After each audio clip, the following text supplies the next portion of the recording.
It didn't seem too long ago when making a charitable donation would require writing a check and then a trip to post it. Things have evolved since then. Community drives, donation boxes, charity runs, golf tournaments, gala dinners, donations in kind, in cash, in credit online, and now the final frontier perhaps, the mobile phone.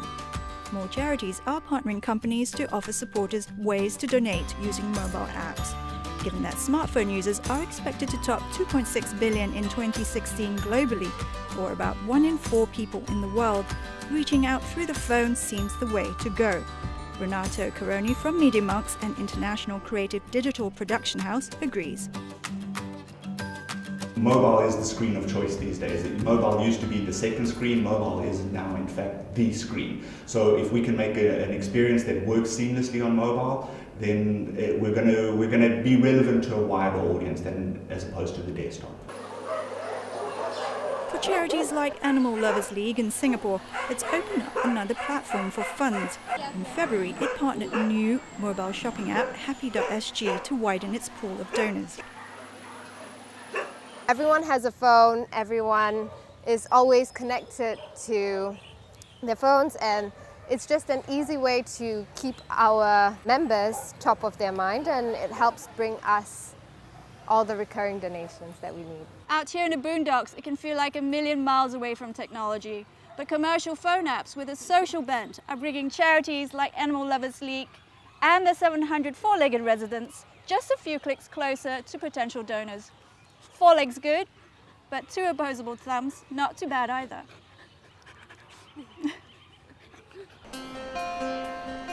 And those thumbs have been busy. A 2015 study by global research consultancy TNS found those aged between 16 and 30 in Asia Pacific spent an average 2.8 hours a day on their phones.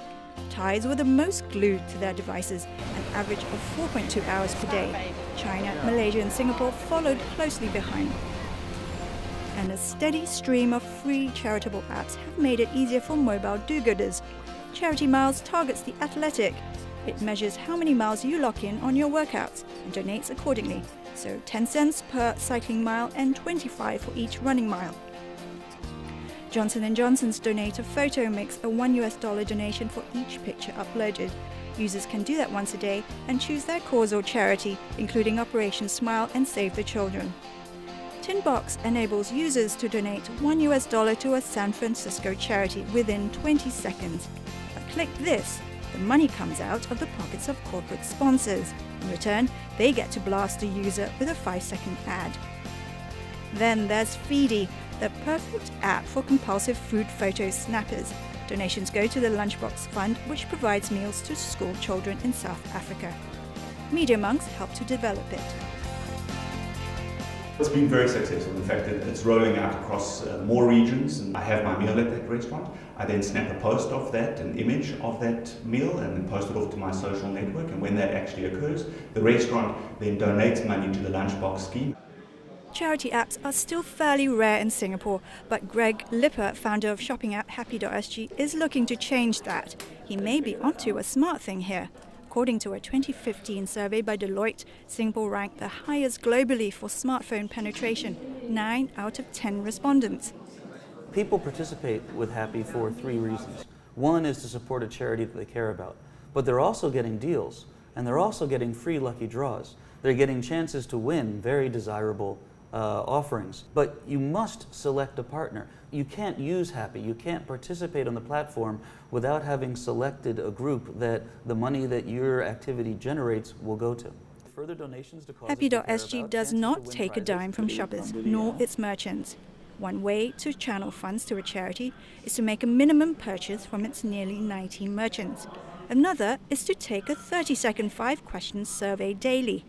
Mr. Lipper estimates that for every 1,000 users doing 1 survey a day, Happi will drive 144,000 Singapore dollars annually to each charity partner. The purpose of the organization is to do whatever it is that they, to save the street dogs or to help breast cancer survivors. The less time that they have to focus on fundraising, the more time and resource they'll have to do their primary work. People today are inundated with information overload from all forms of media. And so what Happi gives is a fast, fun, free way for people to contribute and keep the charity top of mind.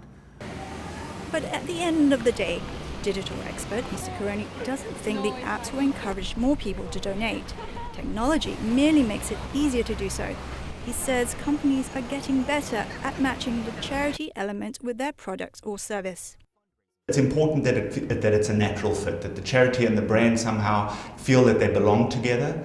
And also, of course, if the brand is handling it in a way that it doesn't come across as cheap, that it doesn't denigrate the brand itself and doesn't denigrate the charity. The act of charity is much easier to commit them. It's not an additional step that they need to do. It's a purchase that they were going to make, and now that purchase has basically gone off to help someone. So there's a feel-good aspect to it, but it's very much my natural behavior, and I haven't extended myself further than I'm comfortable to.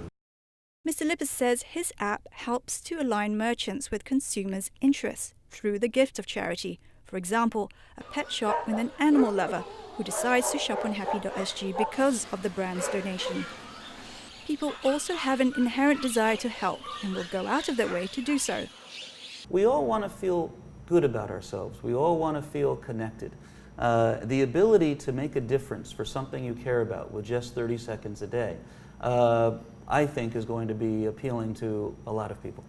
Partners like Animal Lovers League are also encouraged to describe how their funds will be used, so shoppers can see the tangible benefits of their actions.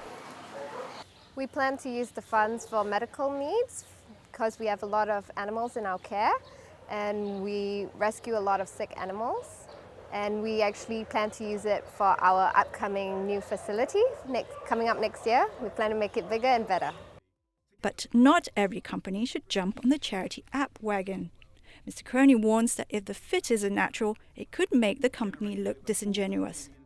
There can be a backlash on social networks, and in actual fact it can really have the opposite effect of what the company was looking to achieve. There's the danger that it can be perceived that companies are jumping on a CSR wagon, that they're not genuinely trying to help, and that they're out for their own benefit versus actually helping the charity. But for these four-legged creatures, the only backlash from donations from happi.sg might come from several hundred stray wagging tails.